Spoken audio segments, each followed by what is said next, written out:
going on, everyone? Stephen Howson, Ronaldo Brown, xG Files. That intro is actually wrong because it's not the xG Files, is it? Oh, you said it is now, innit? Yeah. It's just the xG Files part 2. Yeah, it's just xG Files. Don't need an extra bit on it, does it? But when we asked them what it should be called, you get the we got quite a lot of comments, engagement, and that. The engagement farmed by asking a question just to get a good answer, like the extra G Files, just to say it's not being called that anymore. I know. To be fair, it's on the thumbnail as xtraG, but it's just xG Files. Okay. Which honestly is a sick name for a podcast. It is sick. It is decent. But you know what?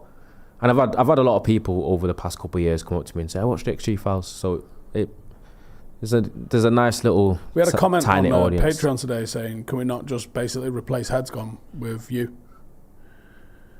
Basically, another helmet to talk about aliens. Yep. But that would need so much editing. That one. Oh yeah, because the original with Ash was a piece of piss. Imagine what we spoke. Could we have spoke about what we spoke about just then? I mean, yeah. Yeah, but people get upset about it though. Yeah, it's true. We don't really want that. But Heads Gone's on. It's not a Steve-owned pod, innit, really. So no, it wasn't. You'd have to shop it to Big Real. I don't think he'd be asked, in all honesty, because I think Real. He watched one episode and I got a text saying, "What are you two doing?" I don't think he ever, because I think it must have been going for about 6 months, and then I got a text off Real saying, I've just watched Heads Gone. I said, oh yeah, and he was like, what are you doing? He just wasn't. He's just not bothered at all. Do you know what? Who knows, man? More pods. It is quite hard to talk as much as we do. I know Steve does it a lot more than me, especially when United are so poor. But it's not even just that. It's the whole. We spoke about it quite a bit now, but the lack of midweek matches for Manchester United. You see, we're almost trying to get Saudi. We might be going to Saudi to play friendlies because United want to fill the midweek because of money and revenue. And if anything, that should highlight to you the importance United have, especially for the size and stature and sponsors, that United do need success on the pitch. And it was why Glazers have been... One thing they have been really strict on during their tenure is United need European football. United need Champions League football. And wasn't that like the barometer for sacking managers for quite a bit as well? It felt like that, didn't it? But it wasn't like football based. It was more you're revenue. Taking money out of pockets of the club. Yeah, there was... Andy Mitten did a great article, as he often does, which was like, if the cost of running the club is 200 million a season in terms of transfers, right? These are just arbitrary numbers. This wouldn't have been what he said. Let's say it was 100 million. Let's say United have to spend 100 million on transfers every summer, right? The Glazers are like, cool. Does that get us top 4? Yeah, there you go. And then they can keep milking the cow. And they go, Joe, if you spent 200 million for 2 years, we'd actually win the league. And they go, oh, really? There's 100 million. Not asked. And if anything, the way that the club has been run over the last 20 years, it shows you what they valued, which was be in the Champions League. To get the Champions League money is heavy in it. So and obviously, commercials. If you're in the Champions League when you're start of the year when you're trying to like shop yourself to sponsors, you can ask for a little bit more, can't you? Well, you're in more competitions. You're in more competitions. Because Christ, look at us this year. This week with just one game a week. I mean, obviously Champions League happened this week. I didn't realise it was on until 9 o'clock on Tuesday that it was even a Champions League week. That's how off my radar it was. And that's a problem. I think part of that is also the group stage of Champions League has lost a little bit of its panache because you're getting Barcelona versus PSG in game week 2. Do you know what I mean? You sometimes got that, didn't you, with the seedings, but like generally you didn't get, because they would probably be 2 number 1 seeds. Yes, it wouldn't happen in a normal group stage setting. But as when you say, makes it interesting because when the money was it the annual report came out that United had record revenue. Was that? But we haven't really been that successful. I guess it was in the Champions League the season before last. Don't think that counted. Europa League, is that enough? Well, we went the distance in Europa League. I'm not sure what quarter that came out. It must have been just towards the end of last season, I guess. Yeah, I know. And obviously, someone says, "Are you hitting 300k subs today?" Yeah, United. Steve's quite close to 300,000. I don't think we'll hit it today. You're at 400 away. I think before weekend or on match day, maybe. Yeah, match day, I reckon, when we win, lose, don't. You're probably right, but yeah. Nah, anyway, the point is, it's funny we're talking about how that's why United finishing, was it 15th, 14th last season was such a big thing. Was if United can't afford a season like that again for the club the stature it is, especially when it comes to revenue and stuff like that. So, and if United go through a lean spell of having a few years outside of Europe, that could be quite problematic. Not just even Europe, but not just Champions League, but out of everything, it ain't good. Out of everything's pretty drastic, but even out of the Champions League and in the Europa League is pretty shit, really. Yeah, you can't be a Europa League club. Manchester United aren't a Europa League club, are they?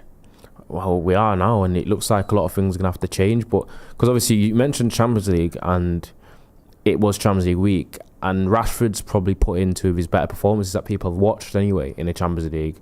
Hojlund's come out and scored 2 goals yesterday for Napoli.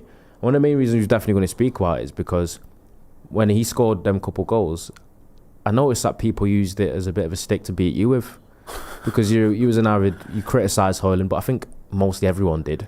But there's a few people that have used it to kind of get the gotcha moment at you. Yeah. When to be fair, he's always done well in Europe and the Champions League, but his actual league performances for Napoli haven't been that good. But people haven't watched them. Do you know what I mean? So, and that's the problem, innit? So I don't actually think many people watched him against Sporting last night. I didn't. Yeah, I didn't either. No, so I don't. Did he do anything outside of the goals? Does anyone care? Again, a lot of it is just people trying to score points, isn't it? I replied to one guy because he was like, "You said Hojlund was shit for United, okay? He scored 2 for Napoli, okay? That doesn't mean he wasn't shit for United. Like, if I say today's Thursday, you can't ring me up tomorrow and go, hey, you said it was Thursday yesterday, because it was. Today being Friday don't mean yesterday weren't Thursday." And I think that's the issue that people have got. But then they'll switch it to, oh, it was a service issue with him. You're like, how can these two things be correct? Okay, Garnacho had literally 200 chances last year, and Bruno Fernandes was the number 1 chance creator in the league, but there's no service at Manchester United. No, he wasn't getting service because he wasn't making the runs. Now, I have seen his goals from last night. It's a phenomenal run. It's a great run. People are saying KDB maybe don't get many better creators than him. Maybe. But then as you said, we had Bruno, which is basically from the same ilk. Yeah, in terms of numbers and that. Yeah, and here's the thing. I watched him. And I watched him a lot because he pissed me off a lot last year. So I watched him closely because you do, don't you? When someone's on you, you want to know, don't you? And he was too busy hand fighting. He wasn't making the runs. And I was saying so many times, just go away from the defender and make her run into space. But he wasn't doing that. And then people go, okay, well, it was the coaching. All right, well, maybe it was the coaching. But it was across Ten Hag and Amorim. It didn't change. That's him. And at what point do you as a professional footballer go, this ain't working for me, I'm going to take some personal responsibility for it and go make something happen? Watched a great video with Terry Henry the other day where he said he sat down and he had a conversation with Arsene Wenger. And Arsene Wenger asked him if he got the same passes from Freddie Ljungberg as he got from Bergkamp. And he was like, no, of course not. And he went, okay, what about Robert Pires? When you play with him, does he like you to pass him the ball the same way Ray Parlour liked the ball or whoever? And he was like, no, it's different. He was like, right. He goes, so why do you keep making the same runs? You got to know your players. You got to know your teammates. And for me, Hojlund wasn't helping himself. And maybe United could have been better with him.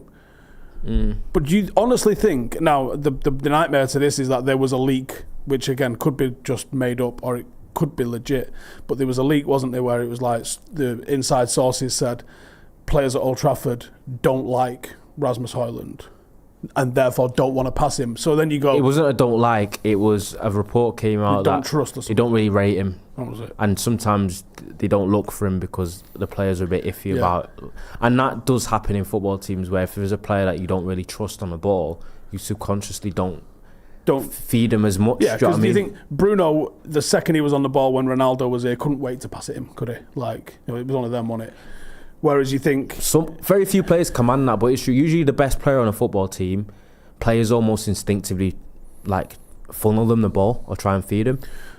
My whole thing was, do you honestly think that they're looking up, seeing it's Hojlund and deciding not to pass it him? It's not that. It's more. But then that comes out and people are like, yeah, because look, and you're like, shit. Like, I haven't really got a reply to that. I don't think they are, but then there's this quote out here saying that maybe they do.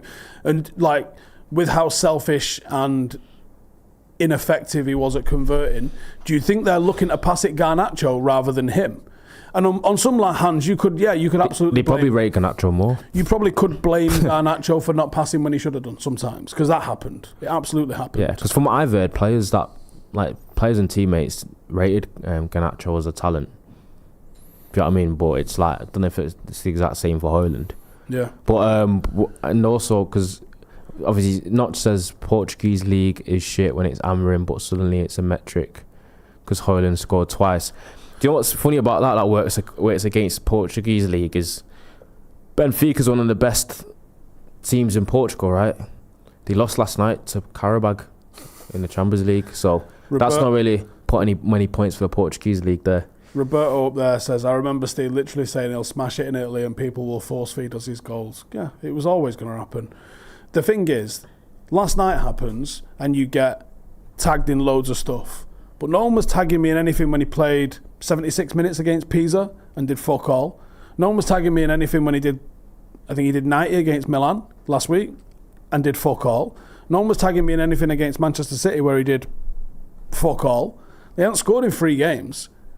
Scores 2 and everyone's like, and you're like... People do that as well. Like, you can have someone play poorly.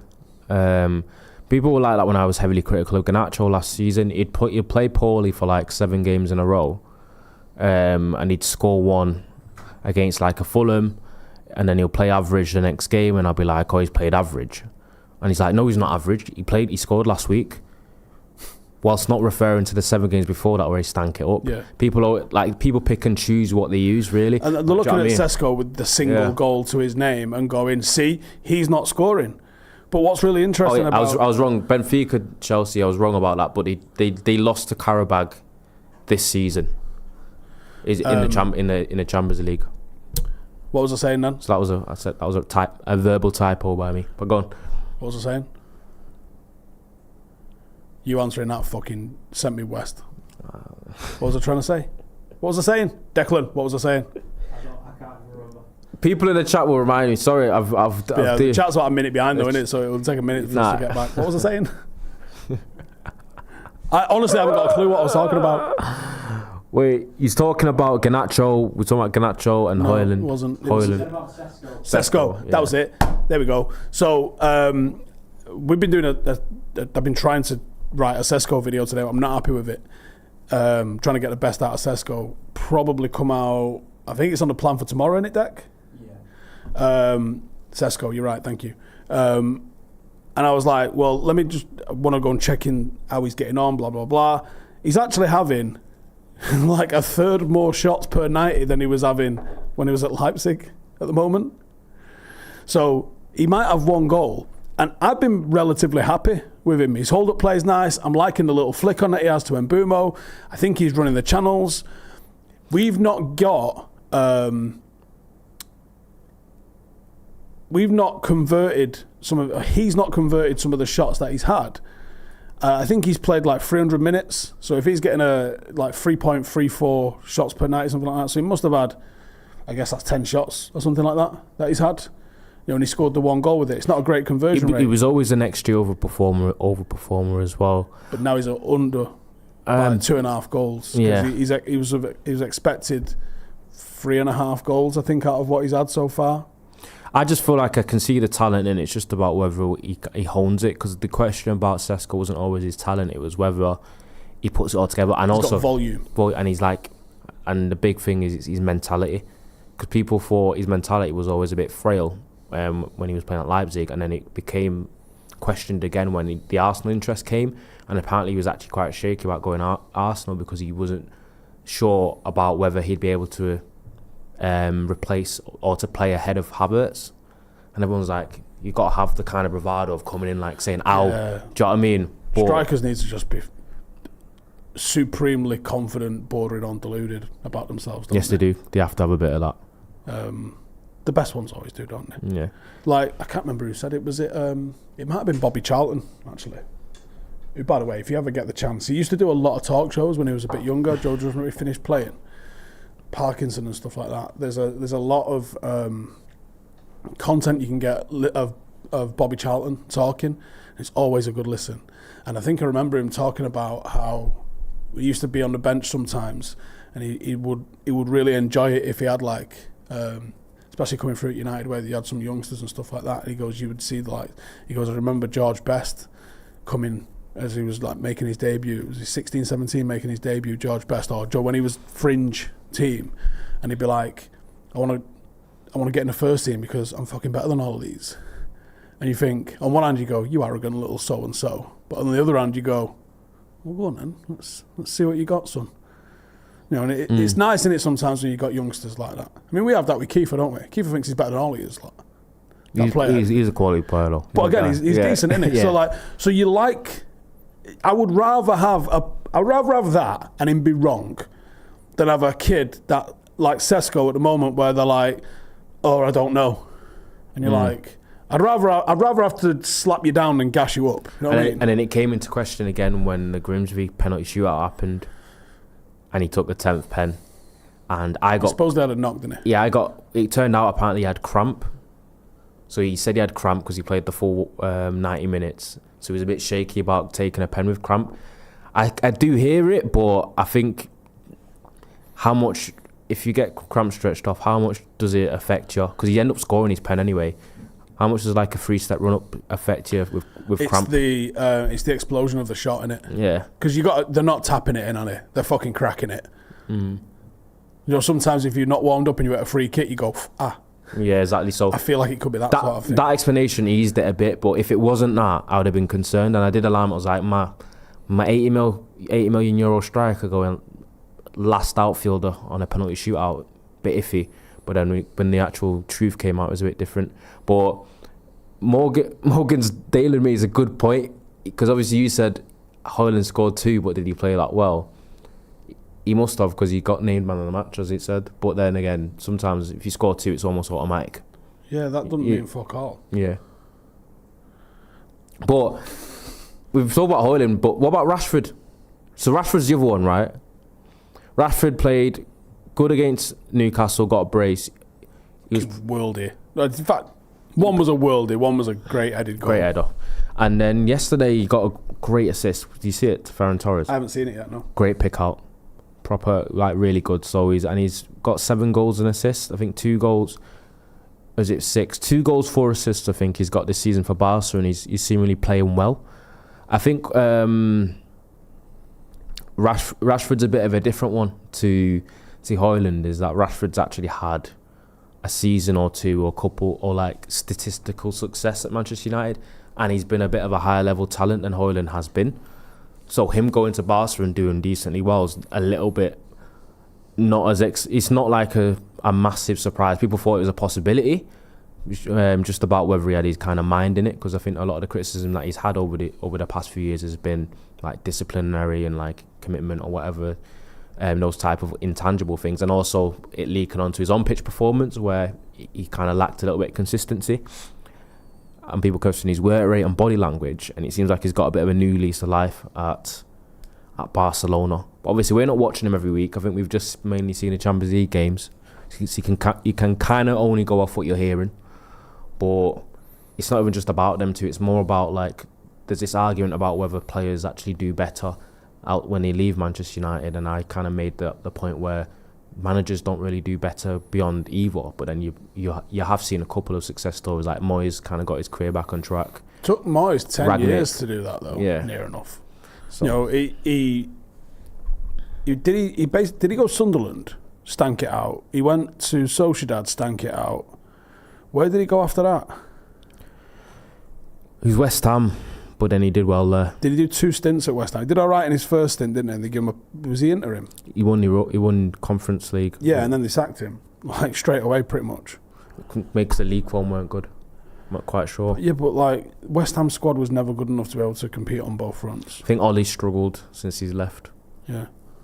But I don't know. I feel like because there's this whole thing now where we're going towards another stage of the players aren't good enough and the manager isn't good enough, and we're starting again. And then people are like, shit. They're getting obviously fatigue because it's been a bit of a carousel. But I think it's just reality.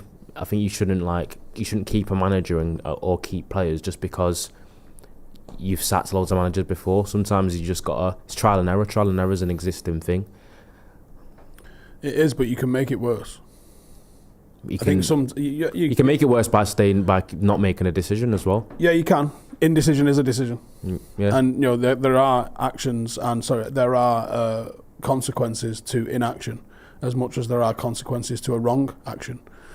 I think on some instances like this with a manager, I got Karl Anker's quote. It's a great quote. It's a great. I don't think it's metaphor, is it? I can't remember what. Soliloquism, metaphors. I don't know. I don't know the difference. He loves that type of smart thing. quotes. Let's call it a smart quote because I don't know the difference. Soliloquy. Yeah, or a simile, or a metaphor. All of those things, I don't know. I think a soliloquy is a fancy word for a monologue. Is it? Yeah, it's just like when you speak for ages on one thing. Right. So that one liner wasn't. It was a great line. Let's just say that it's a great line. It's a proverb, is it? Maybe. Proverb, maybe. I'm not sure. What was it though? What can you got it in your head? The longer you stay on the wrong train, the more expensive it is to get home. I like that. It's just truth, isn't it? It's true. Yeah. However, you don't know actually if you're on the wrong train or if you're doing the scenic route. Maybe that's another thing as well.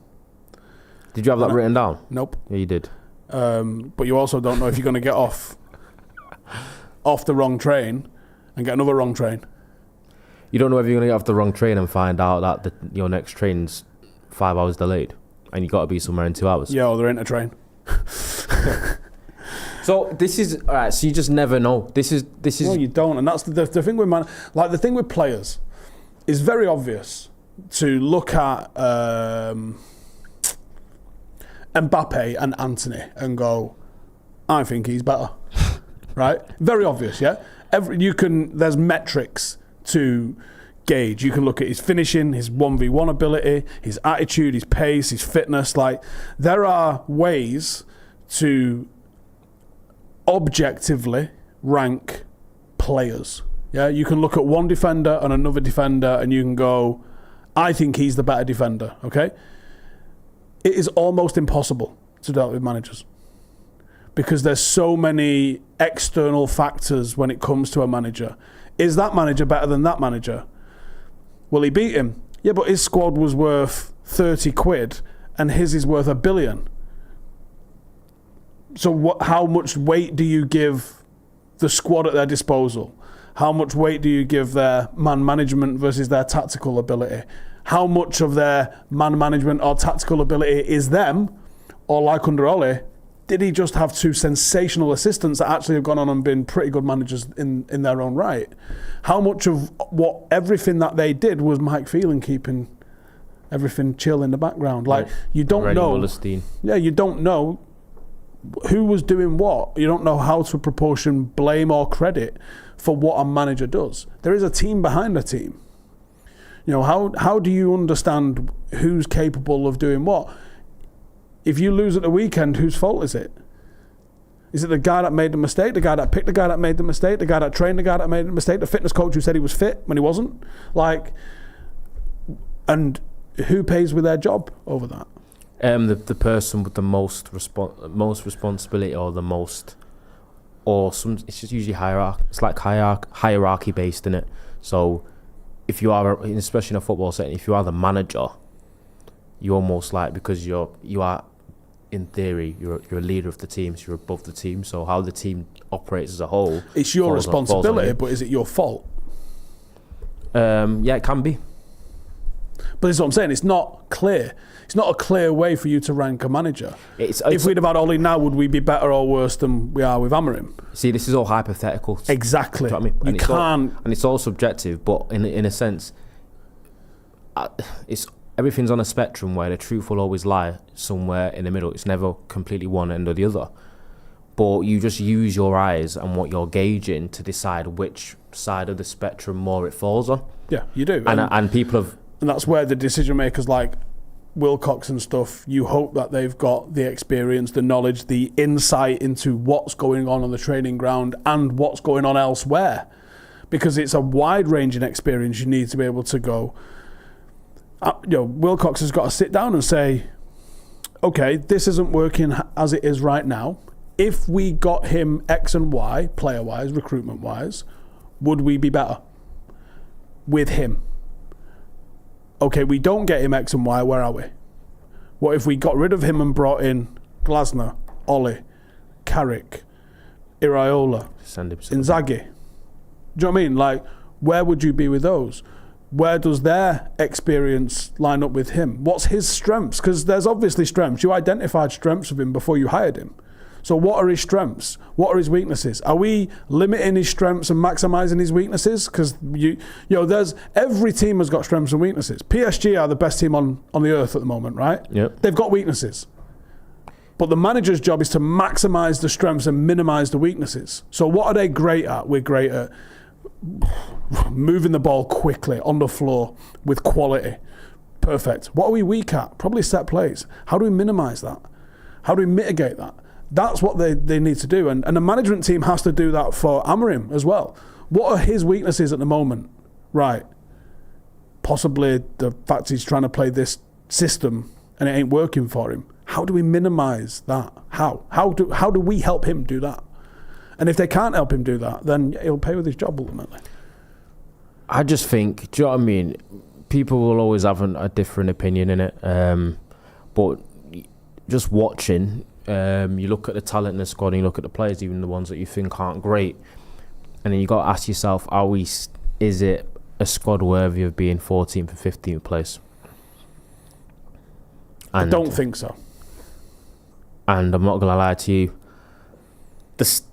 you can come up with like a lot of the kind of hypothetical, is it really him, is it more the players and stuff like that, but when you look at it in terms of his tenure in the Premier League and the stats come out about wins and losses, that just always does end up falling on the gaffer. And whether you think it's fair or not, that's just how football's always been. And he's in woeful company when it comes to the points total that he's amassed. Was it Monday Night Football that put that stat up? Jesus, that's not a good look, that. But do you know what, though? How many truly successful teams are there in any country? Not many, really. 1 or 2, 3 tops at once, right? It's all relative, though. What success it is, but how many teams would you say they're successful at the moment? Every team has a different metric of success, though. They do, but you're missing the point. Man United's level of success is not finishing 15th in the league. It definitely isn't. I agree. So it's been Ineos and fans have stated what success. But that's not what I'm on about. Is viewed as. So. Which is Europe. No, that's not what I'm getting about. I'm fucking confused now as much as you are. Your point on that's not how football works. But how many teams are truly successful? So if everyone's doing the same thing, but only 3 or 4 or 5% of teams are successful with it, then maybe what everyone's doing is wrong. That statement there explains why I'm confused. Because it feels a bit like all over the place, because it's like hard. It's like almost like too complicated to agree with, but then too complicated for me to refute at the same time. And this is the conundrum you're in with managers, because what a manager does might as well be fucking voodoo to those outside watching. If you're winning every game, you don't concede. You get 20 shots and only concede 2 or 3 shots per game, but keep clean sheets. There's not someone on earth that would go, I don't think he's a good manager. Do you know what I think it is? But obviously the shades are grey. So what I think it is it's all margins. And I think that's the key word, especially at elite level sport, especially in football. And it's all margins. And I think obviously you've got players percentage, you've got like recruitment, obviously talent, and you've got managers. and they can shift the dial one way or the other, whether it's a couple of percent or not.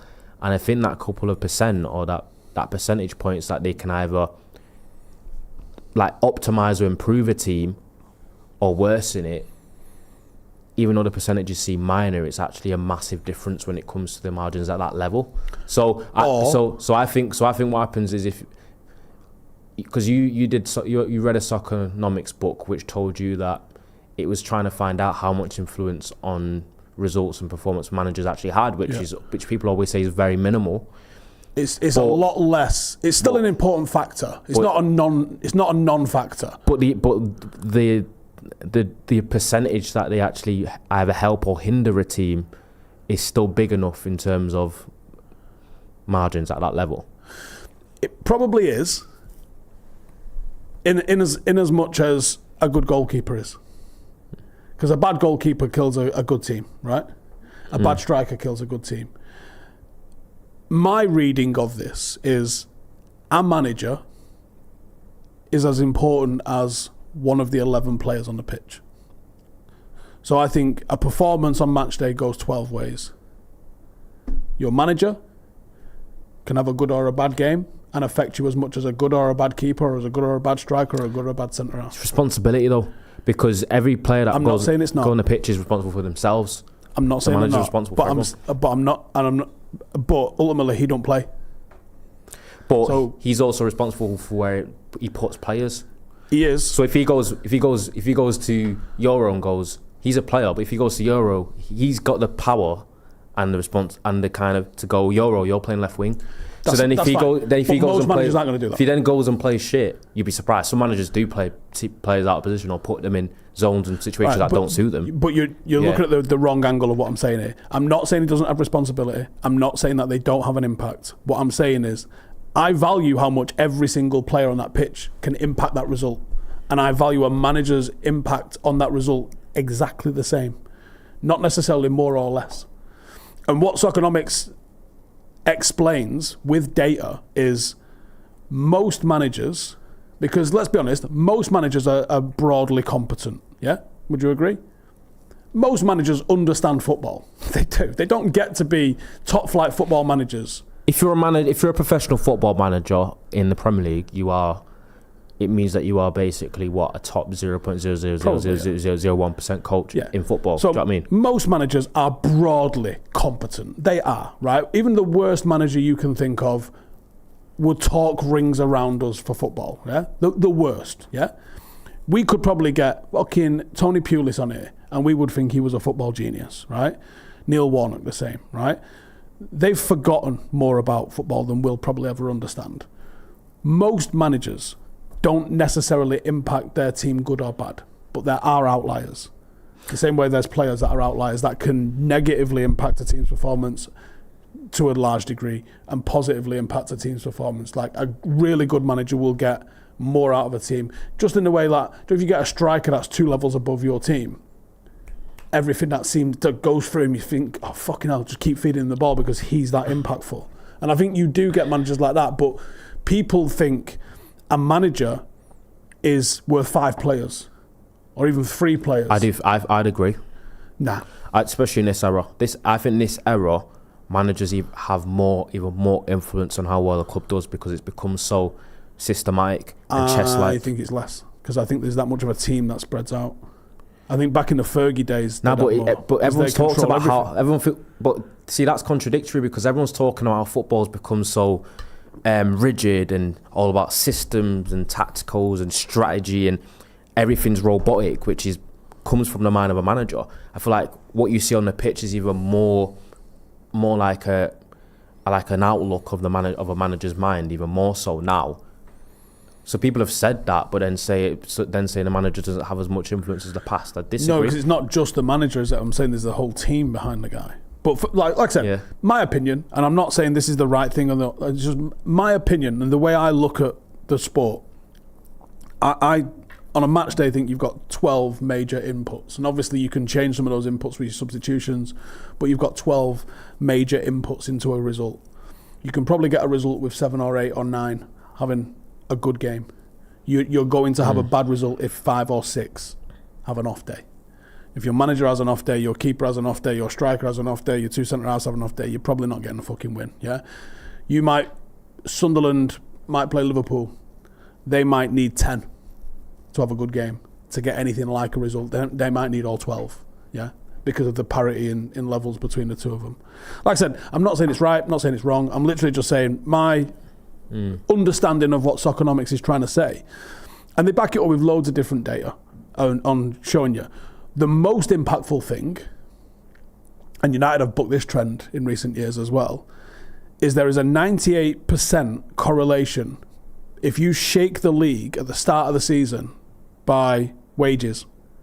There's a 98% correlation between the wages and where them teams will finish. Yeah, better players. That's generally always happened. United have booked that trend. But 98% correlation is wild. I bet there's not another. I bet XG and 98% correlation. United are part of the 2%. Yeah. And then it comes to the question about management. Like, those big wage earners are usually better players with bigger standing in the game. It requires a complete different skill set from a manager than if you're managing Leeds with lesser talents, bigger wages, and they probably don't have the same type of ego and bravado. Do you know what I mean? But when you look at, say, Pellegrini, he wins the league with Manchester City. He gets sacked at West Ham because he has them 15th or something like that. Yeah. Why didn't he have West Ham competing? He can win the league. Why aren't West Ham going to win the league? Yeah, better players at City, and his management style might be better suited to optimising elite talents and egos. If Pep took over Sunderland, where does he finish? Top 4? No. Because I guarantee there's people that think that would be the case. Nope. And that's the issue you're looking at the moment. I think this United team is better than 15th. So what's hindering them? The manager. It's a factor. And also, because we're talking about their influence, they have influence on team selection. So then if you're constantly playing players that aren't performing, or you're putting players in positions and scenarios where they don't play as well, then that's on you. And we're talking about Bruno and how he's fell off a cliff. He's how poorly he's playing, how much is that to do with the manager has a system that he doesn't fit in, and then he's playing. If you're a manager and you're playing players in positions and putting them in areas that doesn't get the best out of their skill set, and then you're going to say, oh, but the manager's not on the pitch, or it's on the player. If you're making Dorgu basically a left winger that you're funneling through, again, if you're putting Bruno in a pivot, it's like if you're putting Mazraoui right wing back, do you know what I mean? Or if you're putting, I know he's played there in the past, but if you're putting Cunha false 9 as he was doing ahead of Sesko, are you getting the best out of him that way? It's just it's like all sorts of different things. Same with Ahmad and wing back, and then everyone's like, oh, he's had better games. Sometimes some players actually are able to some players can overcome some systematic, but usually the sustainability of it gives you a better representation, because it's like when people defend Amorim by going, when we beat Aston Villa on the last day of the season, no one said it was a system then. People are pointing to like anomaly wins and saying, was it a problem on that day? How do you know that day the players just didn't almost like overcome the system in one match, do you know what I mean? And then when they go on and lose the next 3 or 4 and have a draw. Yeah, do you know what I mean? Tell me your thoughts on this, right? So, again, my personal belief and understanding, and it shapes the way I coach. And I don't know, maybe you can speak on your experiences of, I mean, you've had Pep Linders, which is a serious coach, right? I don't think we're in the same league, me and Pep. I think it'd be fair to say. But it'd be interesting to see, because he's known for a very systematic approach. Was he the same with the academy? He coached differently. He was very. That's what I mean. Yeah, he was So very more individuals, expressive, express yourself. Individuals. He's very love to get involved in some managers are like it. They love getting involved in the demonstrations and stuff, because they fancy themselves, don't they? and he probably it's a level where they don't get away with it as much as doing it in the first team. But so my personal belief when it comes to coaching and systems is your defensive structure, shape, and instructions should be fairly regimented, because that you have to play like a team, and there has to be rules, and there has to be guidance on how you defend as a team, both the shape, both the intensity, when to go, when to stay, who to track, who to mark. I think that is where most of the instruction goes. And I spend a good bit of our time when we've got a team talking about any changes to our usual plan for that. Agree? Yeah.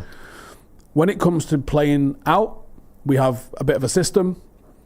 Once we get into the final third, what do I say? Just, especially, you got to see what's in front of you, right? What's your experience of that with the likes of Pep? They don't coach. Managers don't really have a control freak coaching philosophy on final third play. And is that what we're seeing with United at the moment? Is it too you structured? do movement patterns to get into the final third, and you probably do a couple of final third stuff. But we have that. We have six methods of entry to the final third. But as you said, the general view is you don't really overcoach attacking talents in how to operate in the final third. It's got to be more instinctive and like inventive, and that. But then some managers can have a little bit of that because they've accused Pep of being like that, like killing the likes of Grealish and the type of Maverick style footballers. But I think sometimes that could be a bit of an anomaly because you've still watched City over the years and seeing the creativity in the final third and bits of interplay and stuff and a lot of rotations. But I think it's more he didn't like the high risk type of dribbling that the likes of Grealish would have, and that's why people thought Doku wouldn't suit him, and then he's had a little bit of growing pains. But then Doku's become a little bit of an X factor because Pep's had to learn that you actually sometimes do need a bit of a game break like that in your team. But at first he was people thought Doku and Pep weren't a very good mix, just because everyone thinks Pep wants wingers to dribble, if keep it, turn back, pass to the fullback, go the other side, byline, come back, and then if they might be work an opening. But I think for the most part, gaffers are like, once you get into final third, express yourself in it. Are we seeing that with United, or do you think there's a chance it's too coached? And is that the issue? Is the system the issue in the final third, do you think, or are we playing off the cuff instinct sort of freedom football? I don't know. I'm not a professional, so all I can say is from what I'm seeing is not good enough, and I think a change is imminent, and that's what it comes down to. Especially because it goes sometimes beyond what you're seeing on the pitch. From what you're seeing off the pitch from Amorim recently, I feel like I see a man that's mentally giving up the ghost. It looks like a man that's at least got a quote for some boxes, and that's a major. But that's such a big part of a manager as well. Like. You're a leader. You're meant to like have. If people think saying players at that level I don't think they down tools on gaffers. I think they lose belief in an idea if they're going out and losing every week. I think that's natural because they're winners. But when people question like whether they're like throwing games and not trying in matches because they want the manager sacked, I think that is bullshit. Do you know what I mean? That's not the case. You can't look at where they've got to in their careers. Do you think they got to where they got to being all right with losing? They're not footballers are not built that way. They're not way inclined. And you think they love money and financial. You don't know how many financial incentives they have from winning matches and playing well and scoring. Do you know what I mean? So do you know one name that I haven't seen linked? I've seen people in the comments. I've clocked you guys in the comments saying, hang on one sec. Madison says Steve was happy not to sell Bruno though. Yeah, ultimately, mate. I think you'll find what I said was there's no right answer here. I can make a case for selling him and I can make a case for keeping him because that's the truth. But there's nowhere does it make total sense to look at how we did last season and sell the guy that had 20 goals, 20 assists, 19 goals, 19 assists, right? When we had, 44 goals as a team, you want to get rid of the guy that's got 19 with 19 assists. Cool. We would be getting relegated. Probably. Yeah, so hindsight's always 2020. That's the problem, innit? The question I was getting to, De Zerbi. I've seen people mention him in the comments, but I've not seen his name linked. Do you think he's off the table? Do you think he's not been thought of? Yeah, I think he's off the table. I think sometimes he can be a bit volatile, which seems to work with Marseille. It's been their recruitment, including him, has been quite volatile.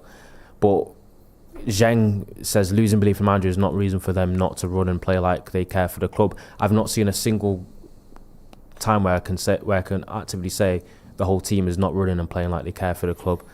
I think shit mistakes. It's just people use that as like this such a cop out comment. It's not true. And I think it's become a bit of a cliche to protect managers as time's gone on, and to kind of like shun managers at United from accountability. I don't believe that, because interesting enough, if they play well and work hard and it looks like and they get a result, you'll be like, oh, go Amorim. But then if they play poorly, the first thing people say is they didn't run and didn't work hard. When I'm like, did I watch the same game? They might have made a few mistakes. It just looked like they were set up poorly. But it's the same managers same players down the tools and manage again is nonsense. Look at the first goal, right? Because the first goal I thought set the tone for the entire game. From that goal, I didn't think United had the belief. You see teams concede goals and almost go, so fucking what? We were scoring anyway. Arsed. Do you know what I mean? I look at United and we concede a goal and we almost kind of go, oh, we're not going to win now. Do you know what I mean? That first goal, was it the system? Yeah, you can make the case that it was, but it's a punt over everyone's head over the halfway line, right? Every team's going to defend on the halfway line. Harsh on Henderson. Good pass. It's a punt. It's still a punt, right? Yeah. It's sent That's his special, though. It has, but he sent it right down the pipe, okay? Yeah. For me, there was two reasons why we've conceded that goal. One, Harry Maguire, for whatever reason, is 6 yards behind the halfway line. Why? There's not a single reason why you're not touching the halfway line. When we've got the ball in their third, why are you even in our half? It makes no sense whatsoever. You should always be squeezed all the way up as far as you can go. You can even make a case, I would have wanted him to have a physical hand on Thiago. Just for when that ball comes, just give him, as everyone looks up, just give him one of them in the back and give yourself a yard. Do you know what I mean? Do you know what's funny about this, especially when people are saying it's players' individual mistakes and errors? I can tell you right now, 95% of goals that you ever see scored in football, in professional football, yeah, you can nitpick and point to where that could be defended better. Yep. Could the defender have done better there? That's the case for 95% of goals that ever scored in football. Do you know what I mean? But people have narrowed in on it now a little bit more because they're desperate for the players to be scapegoats to protect the manager. That's what's happened a lot of this fan base. Well, I hadn't landed. Yes, I was going to land because the reasons that I think we conceded was the manager, but I was getting there. And then it was going, mistakes happen every time. When is football ever been played where there's a 90-minute football match where that mistakes aren't being made? It's football. It's not 2K. It's not FIFA. It's not EF. It's not Football Manager. Mistakes are going to be made. And also we're not. And people are just talking about when we concede goals. What about when we concede chances and concede opportunities? Yeah. Is it always like a bit of it's just that player an error? You can always nitpick and point out, because I know when you do analysis, managers are the same. They'll be like, oh, great play from them, but could you have been there instead of there? You could do that for any goal you concede. Do you know what I mean? You do get some egregious mistakes, but I feel like it's come to a point where anytime United concede anything or opportunity, everyone's going, oh, instead of him being 2 yards there, couldn't it have been there instead? Well, let me finish, because I was rounding into a point. So, like I said, he's 6 yards off the line for starters. Not having that. He's not close enough to Thiago to impact anything anyway. I'd personally like a cheeky little foul on him, on the off chance, yeah? Just give him a nudge. You'll create a little bit of space and keep him in that half just half a second longer. It buys you a bit of time to get back. Then obviously when it does go into the box, and people have disagreed with me on this one, but Bayern cannot be in the 6 yard box as the striker enters the box. He should have been on the edge of the box, fucking carting him. Look at Sanchez for Chelsea, yeah? That's goalkeeping, right? Okay, didn't need to foul Mbuemo, didn't need to get himself sent off. But you've got to narrow the angle, you've got to put pressure on the striker and make him shit himself. You can't just allow him a free shot and allow him to come into the box. Now, that's two individual mistakes, arguably three. But I don't think either of those players should have been fucking playing that game. That is on the manager. Lemens, I don't know why, I've just done my preview. Lemens is in it. And before, when we did the preview last week, he went, oh shit, we're playing Brentford. Oh, they're rapid. Sharda, Thiago, rapid. Here's who you need. Lenny Yoro, first name in that defence, just to keep up with someone when they run. Who did he pick? De Ligt, Luke Shaw and Harry Maguire. Could I ask, with the Maguire thing where he stepped up when he shouldn't and got caught, why was he one-on-one in the halfway line? Could you then, because if you're going to nitpick him as Zero, could you nitpick the coach and be like, could Amorim have coached a better rest defence? So it's not 1v1 when we lose the ball in the final third. Where could he not? It wasn't 1v1, there was 3 of them on the halfway line. It was Maguire, Thiago, and he was 1 punt over the top, and he was in on goal. Yeah, it was, but there was 3 of them stood there. But that because the line wasn't alert. I mean, hip shape wasn't right. Obviously, he was square anyway. Wasn't side on. Wasn't alert. Wasn't aware. Didn't have close enough contact with him. But there was 3 of them. Do you think he would have caught him if he his body shape was better? No. So then, could you then nitpick and be like, oh, the manager shouldn't be playing Maguire if he wants to play high of a line? That's literally what I said. So then the manager. My whole preview was you can't. So the manager deserves playing them for selecting the player, making the mistakes. That's literally what I was just saying. Yeah. Okay. Lemens should have started anyway, and you just picked the slowest line you had available. Lenny Yoro had to be in that defence. You can make a case that the back 3 was a little bit wide, but when it's a dosh over the top like that, we've lost the ball, but there's been no pressure on the ball. Has there? He's been able to get his head up, spot that. It's quick, but it's not instant, is it? He's not just swung at it on the off chance. Yep. He's had a chance to pick the pass, and he's picked the pass, and we've not reacted. As a defensive unit, you want to be side on looking at the ball on the off chance. Good defenders are going, what happens if we lose it here? What happens if we lose it here? What happens if we lose it here? What happens if we lose it here? What happens if we... Harry Maguire is just fucking daydreaming. But yeah, the manager takes some of the blame for that. I'm not a Maguire guy, so I'm not even trying to defend him either. I think there's blame to go around. Players have been poor. I feel like the likes of Ugarte and that don't play well. Ryan's got a comment there. Laurie Whittle's just confirmed that Radcliffe says Amorim's here for the full season. That's nice, if he is. It's at least quiet the noise down a little bit. I'm going to look, Ryan, I'm going to look for that myself, because that seems like a bit of a mad statement to make. Don't you think? Yes, but I back it at the same time, because it's clarity. Okay, fair enough. But I'm going to call it a day right here. And I'll probably talk about that on tomorrow's morning walk. Yes. How's that sound? And I don't know if have you got that deck? I've sent you the link in it to plug. I'm gonna plug Dr. Jabs in his dental practice. Because he sorted me out. He sorted me out. Shout out Deansgate Dental Studio. He definitely deserves it. So we are gonna. Is it West Tower? It's underneath, isn't it? Yeah, West Tower. We're gonna leave it. It's on Deansgate anyway. He sorted Ronnie out. He sorted me out. He's a United fan and a patron, and is a subscriber. So if you're in town and you want your teeth sorting out, you don't even need to look like Luis Suarez. He'll sort your teeth out. Honestly, because you know what it is. I'm a United fan. We're a United fan. I haven't really had much to smile about. Do you know what I mean? But after Dr. Jobs is done with me, I'm going to be grinning like a Cheshire cat everywhere. But everyone's going to be looking at me. As well, isn't it? Yeah, it's fucking quality. I thought I walked into somewhere that was like 2055. I was seeing devices and equipment. I was like, yeah. Yeah, he's not fucked about, mate. It's a bougie little dentist. But he's sick, so yeah, go check him out if you're in town and you're like, I need a dentist, because I know there's a shitload of you lot that will probably just move to town to be students this year. Yes, you need a dentist locally.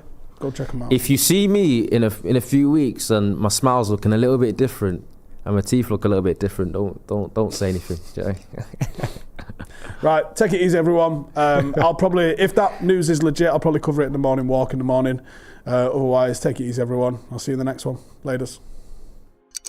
Hey, thank you for watching the video. If you are new around these parts, then don't forget to subscribe. My channel is proudly supported by my community on Patreon. If you'd like to get a little bit of extra content, a Discord group, meetups, five-a-side games, weekly podcasts, behind the scenes, and even an occasional bit of transfer news as and when I get it, then for the price of a pint, you can show your appreciation for the content that we make and get some goodies for doing so as well. Check the link in the description or click the button right here. You'll also find all of my socials here too if you want to follow me on any of those platforms. Nice one.